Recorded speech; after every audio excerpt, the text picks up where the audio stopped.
చందమామ కథ మానుపెట్టె. పూర్వం పాటలీపుత్రాన్ని చంద్రగుప్తుడు అనే రాజు పాలిస్తూ ఉండేవాడు. ఆయన విశాలమైన ఆ రాజ్యాన్ని రాష్ట్రాలుగా భాగించి ఒక్కొక్క రాష్ట్రానికి ఒక్కొక్క అధికారిని నియమించాడు. ఆయన నియమించిన అధికారులందరూ చక్కగానే పాలిస్తూ వచ్చారు. ఇటువంటి అధికారులు ఉండటం వల్ల రాజుకి కీర్తి వచ్చింది. కానీ విదర్భ రాష్ట్రాన్ని పాలించే అధికారి మట్టుకు లంచగొండి అని, దుర్మార్గుడని పేరు పడ్డాడు. అందుచేత అతన్ని తొలగించి ఆ స్థానంలో మంచివాణ్ణి, ధర్మపరుణ్ణి నియమించాలని రాజు నిశ్చయించుకున్నాడు. ఇంతలో కొంతమంది పెద్దలు రాజు వద్దకు వచ్చి, దేవరా, ఇక్కడికి 10 ఆమడల దూరంలో ఒక అడవి ఉన్నది. ఆ అడవిలో పశువులను కాచుకునే గొల్లవాడున్నాడు. ఆ గొల్లవాని పేరు ధర్మన్న. వాడి బుద్ధిబలం ఏమిటో కానీ ఎటువంటి పేచీ వచ్చినా శాస్త్ర సమ్మతమైన చక్కటి తీర్పులు చెబుతాడు. అందుకనే ఇప్పుడు జనమంతా న్యాయం కోసం కచేరీలకు పోవటం మానివేసి అరణ్యంలో ఉండే ఆ ధర్మన్న వద్దకే వెళుతున్నారు అని మనవి చేశారు. ఈ మాటలు వినేటప్పటికీ రాజుకి ఆశ్చర్యం కలిగింది. గొల్లవాడేమిటి, వానిపైన ప్రజలకు ఇంతటి విశ్వాసం కుదరడం ఏమిటి? వీడెవడో గనుడై ఉండాలి అని తలచి ఎక్కడనో అరణ్యం మధ్యమందు పశువులను కాచుకుంటూ ఉండే ఆ ధర్మన్నను తన ఆస్థానానికి రప్పించాడు. విలువైన దుస్తులు ఇప్పించి వానిని గద్దెపైన కూర్చుండబెట్టి, అబ్బాయి ధర్మన్న, నిన్ను గురించి, నీ ధర్మగుణాన్ని గురించి, న్యాయంగా తీర్పులు చెప్పటాన్ని గురించి మేము చాలా వరకు విన్నాము. విని సంతోషించి నిన్ను మా విదర్భ రాష్ట్రానికి అధికారిగా నియమిస్తున్నాము అని చెప్పాడు రాజు. ప్రభు, తమరు నన్ను అభిమానించారే కానీ నాకంత తాహతు ఎక్కడిది, తెలివితేటలెక్కడివి? పైగా నాబోటివాడు అధికారి అంటే లోకంలో నవ్వులాటగా కూడా ఉంటుందేమో అని అంటూ ఏమో అనబోయాడు. కానీ రాజు ఆజ్ఞను దాటటానికి ఎవరికైనా వీలుంటుందా? కాబట్టి మారుమాట చెప్పకుండా రాజాజ్ఞను శిరసావహించి పదవిలో ప్రవేశించాడు ధర్మన్న. ఈ పదవి వచ్చిన తరువాత కూడా ధర్మన్న తీర్పులను గురించి ప్రజలు అనుకూలంగానే చెప్పుకోసాగారు. కానీ మరికొద్ది కాలానికే కొంతమంది రాజు వద్దకు వెళ్ళి, ప్రభు, ధర్మన్న ఇదివరకటి ధర్మన్న కాదు, అతని బుద్ధి అప్పుడే మారిపోయింది, లంచాలు పట్టడం మరిగేశాడు అంటూ ఫిర్యాదులు చేయసాగారు. ఫిర్యాదులు వినగానే రాజు తొందరపడక, అధికారం అనగానే అందరికీ ఆశగానే ఉంటుంది. కిట్టని వాళ్ళు తరచూ ఇటువంటి వదంతులను, నీలాప నిందలను పుట్టించడం సహజం కనుక కల్లారా చూస్తే గాని ఏ మాట నమ్మలేను అన్నాడు. అయ్యో మహాప్రభు, ఇవన్నీ వట్టి వదంతులను అనుకుంటున్నారు కాబోలు. అజమాయిషీ కోసం ధర్మన్న ఏనుగును ఎక్కి వెళతాడు. ఆయన వెంటే గుర్రాలపైన స్వారీ చేస్తూ అంగరక్షకులు కూడా ఉంటారు. ఇంతవరకు బాగానే ఉంది, హోదా నిలబెట్టుకోవటానికని ఇలా చేస్తున్నాడు అనుకుందాం. కానీ 2 నౌకర్లు ఒక పెద్ద మానుపెట్టెను మోసుకుంటూ వెడుతూ ఉంటారు. ఇది ఎందుకో ఎప్పుడైనా వాకప్ చేయించారా ఏలినవారు అని మళ్ళీ ప్రశ్నించారు వాళ్ళు, రాజు మనస్సుకి నాటుకునేటట్టుగా. పెట్టెమాట చెవిన పడటంతోనే ఈ వింత ఏమిటో ప్రత్యక్షంగా తెలుసుకోవాలనే కుతూహలంతో రాజు విదర్భకు స్వయంగా బయలుదేరాడు. ఈయన సగం దారిలో ఉండగానే ఎక్కడికో అజమాయిషీ కోసం వెళుతున్న ధర్మన్న పరివారము రాజుకి కనిపించారు. ధర్మన్న వెంట నౌకర్లు మోసుకుంటూ పోతున్న మానుపెట్టె చూడగానే తను విన్న మాటలు నిజమేనని, లంచాల సొమ్ము దాచుకోవటానికి ఈ పెట్టె ఏర్పాటయ్యిందని రాజుకి దృఢమైన ఉద్దేశం పాతుకుపోయింది.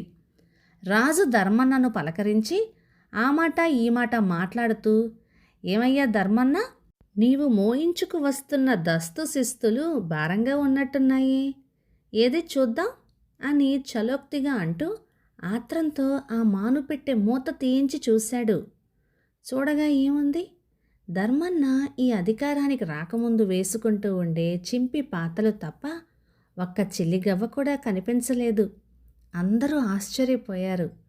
ఉండబెట్టలేక రాజు ధర్మన్నను ఇదేమిటి అని అడిగేసరికి, ప్రభు, ఇప్పుడు నాకు పట్టిన నడమంత్రపు సిరి వల్ల నాకు కాళ్ళు నెత్తి మీదకు రాకుండా ఈ గుడ్డలు నా పూర్వ చరిత్రను జ్ఞప్తికి తెస్తూ ఉంటాయి. నా పూర్వ చరిత్ర మరిచిపోతినంటే నాలో నీతికి ధర్మానికి ఇక తావుండదు. కాబట్టి నేను చెప్పే తీర్పులు న్యాయంగా ఉండవు. నా నిజస్థితి నాకు ఎల్లప్పుడూ జ్ఞాపకం ఉండటానికే ఇలా చేస్తూ ఉంటాను అని ధర్మన్న బదులు చెప్పాడు. శభాష్ ధర్మన్న, నిజంగా నీవు ధర్మావతారమే అని రాజు మెచ్చుకున్నాడు. కథ సమాప్తం.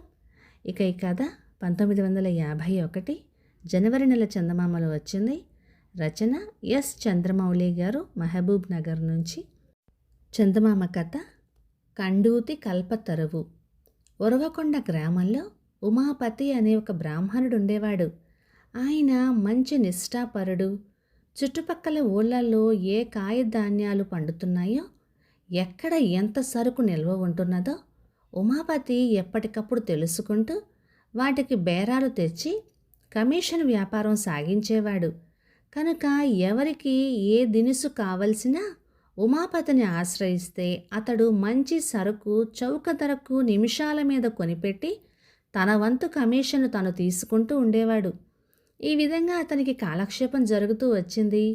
శ్రమపడి అన్ని సౌకర్యాలు స్వయంగా సమకూరుస్తూ ఉండటం వల్ల ఉమాపతి పేరు చాలా దూరం పాకిపోయింది. కొద్ది కాలంలోనే అతనికి వ్యాపారంలో అనేక మంది ఖాతాదారులు ఏర్పడ్డారు. ఇలా ఉండగా ఒకనాడు హుస్సేన్ అనే ఒక కొత్త వర్తకుడు అతని కీర్తి విని ఉరవకొండకు వచ్చి వెతుక్కుంటూ వెళ్ళి ఉమాపతిని ఇంటి వద్ద కలుసుకున్నాడు. అయ్యా పంతులు గారు, మాకి 50 బస్తా ఏర్సన్గా కావలసి వచ్చాం. వ్యాపారం జరూరుగా జరగవాలా. మీకి కమిషన్ ఎంతో హిసుకోవాలే. హిసుకుంటాం అన్నారు ఆత్రంగా. అందుకు ఉమాపతి, సరే హుస్సేను, బాగానే ఉంది. 5-10 బస్తాలైతే పక్క ఊరిలో సర్దుబాటు అవును, కానీ నీకు ఒకేసారి 50 బస్తాలు కావాలంటున్నావే. అందుకని 4-5 గ్రామాలు తిరిగి సరుకు పోగు చేసుకోవలసి ఉంటుంది. మనం తెల్లవారుజామునే బయలుదేరి వెళ్దాంలే అన్నాడు.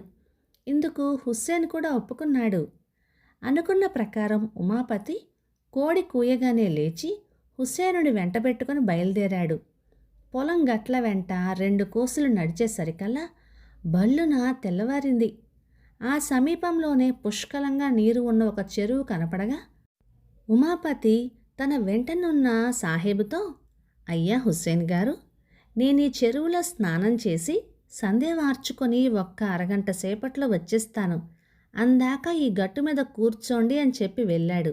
ఉమాపతి సంధ్య వార్చుకొని సమయంలో సాహెబ్ తను కూడా తెచ్చుకున్న చిన్న చాదర గట్టు మీద పరుచుకొని నమాజ్ చేసుకుంటున్నాడు.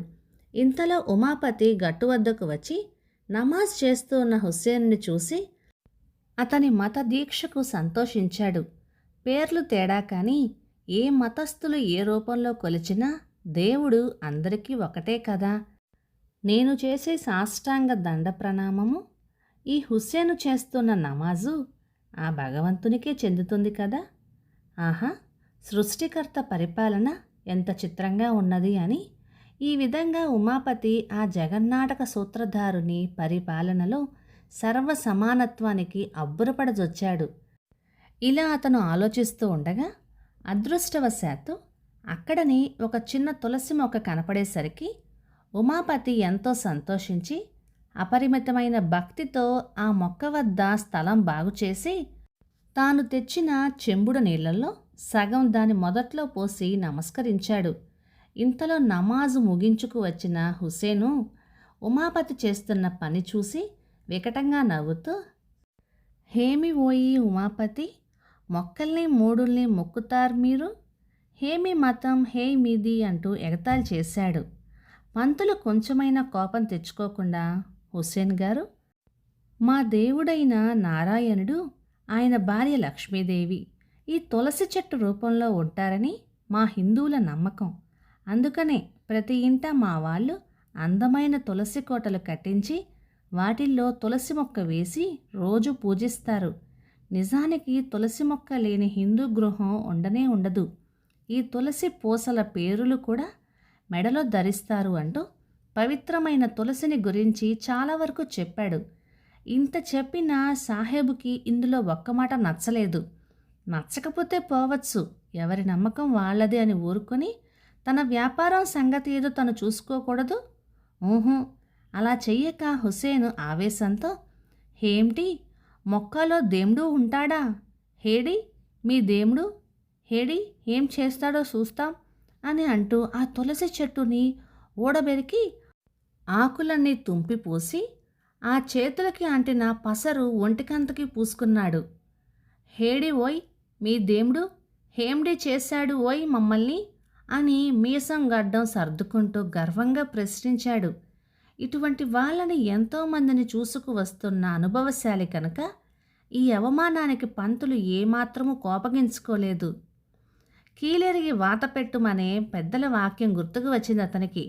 సమయం చూసి హుస్సేనుకి గట్టిగా బుద్ధి చెప్పాలని నిశ్చయించుకొని అదను కోసం వేచి ఉన్నాడు. మరొక మైలు దూరం సాగిపోయేటప్పటికీ తొప్పలలో ఒక దూలమండి మొక్క పంతులకి కనపడింది. అతడు పరమానంద భరితుడైనాడు. యుక్తిపరుడైన ఉమాపతి గబగబా తుప్పలలోకి పోయి మొక్క ఉండే జాగా చుట్టూ శుభ్రం చేసి తన చెంబులో మిగిలి ఉన్న ఆ సగం నీళ్లు కూడా దాని కుదుట్లో పోసి మొక్క చుట్టూ గిరగిరా గిరగిరా తిరిగి భక్తితో ప్రదక్షిణలు చేయనారంభించాడు. నీరెండకు ఆ దూలగొండి మొక్క నూగు నిగనిగా మెరిసిపోతూ చూడ ముచ్చటగా ఉంది.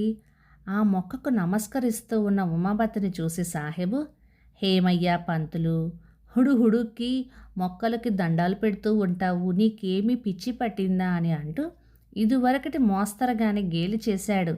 అందుకు పంతులు, ఏమయ్యావు సాహెబు గారు, ఆ తులసి మొక్క కంటే కూడా ఇది మా హిందువులకు అతి పవిత్రమైంది.